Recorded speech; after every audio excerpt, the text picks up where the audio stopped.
السلام عليكم ورحمة الله وبركاته.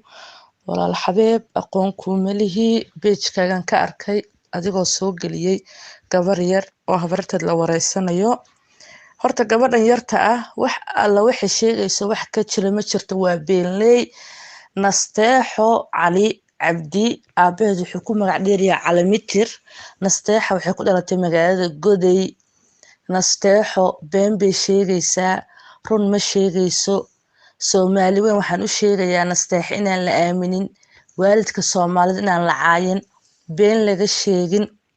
Nasteexa anigan idinla hadlayo oo la yiri ahayn, xan ahayn, ayaa magaalada Jigjiga qofkay garanaya dowlad deegaanka Soomaalida caasimadiisii la iigu keenay. Waxaa ila soo hadlay komishinka booliska ah, Deeq Carabni la dhahaa ila soo hadlay. Wuxuu igu yiri gabadhaasaan haynaa oo qabiilka sheegatay. Waa la ii keenay muddo lix habeen ah, xaafadayda ayay ku noolayd. Ani waxaan deganahay Jigjiga, gaar ahaan qabalaha Siro Amisti baan deganahay Sharaaqato. Ninkii garanaya ayaa garanaya. Magacayguna waa Naruuro Xasan Hiiliyaa la dhahaa. Gabadhi sidii baa la igu keenay. Gabadhan horta waa gabar ogaadeen ah, waa gabar Maxamed Subeer ah, waa gabar reer Cabdulla ah, waa gabar reer Amaadina, waa gabar reer Jeeraar ah, waa gabar reer Kooshin Jeeraar ah. Mareykanna may arkin, meel kalena mayn arkin. Gabadhaas ilaahay xaqa ha tuso gabadha yartaa, da'deedana waa 14 jir. Habaryarteed been kama sheegin, waa runteed. Habaryarteed waxa ay sheegayso oo dhan waa runteed. Soomaali weyn ayada aan waxba hubsanin ay waalidiinta Soomaalida iska caynayaan, waxay doonaan bay commentiga iskaga soo qorayaan. Commentiyadooda waan arkay, anu aad baan uga qaracmay. xataa wiilkan xabeeb ah anoo aqoon u lahayn ayaan page-kiisa telefoonkiisa kasoo dulqaaday. Anaa soo doonta xataa aqoon iima laha xabeeb, anna ma aqaano asagana ima yaqaano. Dar ilaahay iyo Soomaalinimaan usoo hadlay. Soomaalidan degdega ilaahay kuma shaqeeyey ee waalidka caayaysa ee waxay doonaan iska sheegayaan. War nasteexo waa beenley, war Mareykan mayna arkin, war Australia mayna arkin, war aabaheed baylood ma ahayn. Islaantan ay leedahay habaryartay maxay isku qasaysana Canab Dheer Canab Cabdullaahi habaryarna way u tahay, eedana way u tahay. Markii dambe anigu Canab telefoonkeedii baan helay oo Jigjiga ila degan. Canab baa sida ula xiriiray, Canab baa iga qaaday oo tiri eedooy nasteexo waan ku dhibanahay, rafaad badan baan ku qabnaa. Marka aniga Soomaali waxaan u sheegayaa, kolley waxaa la yiri been fakatay run maba gaadhee, beentaa horeyso runtaa hadda iskaba dambayse. Laakiin Soomaali inay aflagaadada iska daayaan, inay wax hubsadaan. Codka caawa waxaan usoo duubaya hadda salaas wax bay aniga ii tahay, kii habeen ay u tahay inuu dhageysto, kii maalin ay u tahay inuu dhageysto. Waqti walba qof walba uu dhageysanayo. Nasteexo run ma sheegayso, ilaahay ha laga cabsado, war aakhiradiina u cabsada. Anigu waan yaabay nasteexa markaan arko baraha bulshada la wareejinayo ay leedahay aabahay baa baylood ahaa, Jamaica maxay Mareykan, weligeed Mareykan mayna arkin, war Nairobi mayna arkinba. Nasteexa qaxootiga kasoo fakatay, way timaaday Itoobiya, haddana wajaalay tagtay, waa la naadiyey. Ilaahay amarkii komishinka booliska ah ayaa gacanta ku dhigay. Komishinkana anuu ii keenay, aniga idinla hadlayo, xan ahayn, la yiri ahayn, ana soo koobiyeynin. Soomaali weyn waxaan u cadaynayaa waalidiinta inayna caayin. Allah subxaanahu wa tacaala ha laga cabsado. Weli waxaan idiin sheegayaa aniga maalmahan hayayna in hooyadeed la wacay, hooyada inay ka timid qaxootigii dhagax ifa iyo xagar dheere iyo xaggaasay joogtay. Hooyadeed baa timid, gacanta laga saaray. Nasteexo waa fara laga qaad. Ilaahay ha soo hanuuniyo. Gabdhaan leenahay, awlaad baan dhalnay, waan u ducaynaynaa, Allah ha soo hadeeyo. Nasteexo ducay u baahan tahay, laakiin waalidka Soomaalida ha u caayina.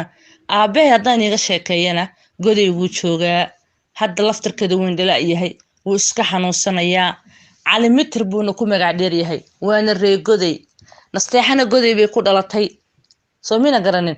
Midda kale hal arrin baa jirta, caruurtaydii ila haysay ee ila ogayd marka aan habeenkin ii soo dhacaysa kiliibka way jiifeen caruurtu markay tooseen subaxnimadii baan tusay alla hooyo nasteexar waxaan miyaynan ahayn soo qofkii la helcishay nala joogta ma ahayn ee anaga nagu oran jirtay hooyaday aabbahay qaraxi soobee ku dhinteen qaraxi soobee ku geeriyoodeen habarartay baa i dishay habarartay baan ka soo cararay qofkan miyaynan nasteexa hooyo ahayn caruurta taa way yaabeen marka nasteexo aniga hadda kiliibka waxaan usoo duubayaa soomaali inaan xaqiiqda u sheego soomaaliyey hubsiima hal baa la siistaa wixiinan hubin ha ku dhex dhicina sida taqsigi waalidkood caayaysaan kumantigini baan akhristay soomaali sida waalidku u caayaan waalidiinta soomaali u caayaan qof walba wuxuu rabuu iska sheegayaa carabkan maalin baa la xisaabinayaa ilaahaygii inuu untay ka cabsada allihii subxaana watacaala ka cabsada wax hubsada aniga soomaali waan la yaabay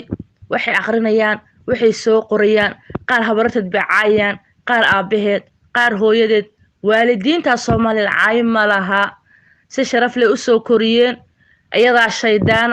ayadaa shaydaan qaatay allaha soo hadeeyo u duceeya laakiin waxaasoo dhan ka baxa nasteexaha loo duceeyo haddana meesha ay ku sugantahay bal noo soo sheega noo soo caddeeya dadkan waraysanayana telefoon kuma soo dulqorayaan telefoonkeedana lama hayo nasteexo habaryarteed waxay sheegaysana waa run been ma aha islaanta kasoo hadlaysa maraykan beenteed ma aha hal kelmada oo beena kumay darin nasteexa maraykan may arag meelna may arag saas iskaga meeraysataa aniga laftirkayga ee abtirkeedii garanayay aabbaheed garanayay iyo indhaha sacba ii marso igu tiri aabbay hooyaday qarax soobbay ku dhinteen marka qof kale oon garanaynin maxaad u malaynaysaan anigii garanayay ee la abtir ahaa ee eedana u ahaa habaryarna u ahaa iyaba igu tiri aabbay iyo hooyadayba sooba ku dhintaye qof kale oon garanaynin oo adhisaba ku arkayna maxaad u maleynaysaan booli ku dhex arkay intee in laga been u sheegi kartaa war aniga aamina oo ilaahay aamina habararteedna waa runteed anigana ehel bay igu xigtaa qabiilka aan ku abtirsan iyadaan ugu abtirinayo yaan anigiina ahay abtir waa wixii la igu keenay jijiga waa weyn tahay wixii la igula soo hadlay weeyaan anuu wiilka ii garanayay qabiilkiina ii garanayay wuxuu yidhi gabar ceenkaasa oo qabiilkiina sheegatay yaa kumishiga lagu haya walaalay waan kuu keenaya ogow ii keen baani walaal marba hadday qabiilkii sheegatay intaasoo gurina aniga la iga soo abbaaray ilmo yarna ay tahay carruurtaydii oo kale weeyaane walaal ii keentay sii fakan lahayd anigoo qof fiican baan moodayay 6 habeen bay ila joogtay carruurtayda marka ay waraysteenna muqdisho iyo soobe iyo qarax wax aan uga sheekayn ma jirtade carruurtoo dheheen hooyo ilmaha yarka ee annaga nala eg ee haddana waxaan ka sheekaynaya goormuu arkay hooyo iska daaya baan ku yidhi ha waraysanine nasteexo xaalkeeda ilaahay baa og waxna lagama qaban karo meel fog bayna gaadhay soo mina garan nasteexo u duceeya allaha soo hadeeyo anigu markasta waan u ducaynayaa markaan arkay iyo ilaa iyo hadda kheyr allaha siiyo wiilkan kilibkiisi baan ku arka xabeeb ah xabeebna wuu mahadsan yahay markaan soomaali waxaan u sheegayaa waalidka inayna caayin waalidka inayna been ka sheegin waxaa rabtana iska sheegina qabri waa idinka dambeeya qiyaamo yar baa idinka dambeeya marka xaaladda waa sidaa ula socda nasteexo kilibkeeda ha laga wada saaro youtubeyada mar dambana warkeeda ayaan la soo qaadan nasteexo xogteeda oo dhammaystiran waa idin dhiibay dee haddii adinku adinba u diyaargarowdeenna nasteexa wadwada laakiin nasteexo mayna arkin nairobi mayna arkin maraykan ma arkin maraykan lagama keenin diyaar weligeed mayna raacin marka nasteexo allaha soo hadeeyo waa gabar yar oo soomaaliyeed hooyaa dhashay hooyadeedii aabaheedu iska dhiban yihiin hooyadu iska xanuunsan tahay qaxootiga iska taallaa aabaheedu wuu xanuunsan yahay goday buu yaallaa wuuna indhala-yahay marka nasteexo waa qof caana aabaheedu waa cali cabdi cali mitir buu ku magac dheer yahay marka nasteexa allaha soo hadeeyo nasteexa way xanuunsan tahay maskax ahaan dhakhtar in la geeyo u baahantaan u malaynaya anigu sidan kuma fiyooba marka soomaali waxaan u sheegayaa kiliibkayga inuu meel walba wada gaari doono insha allah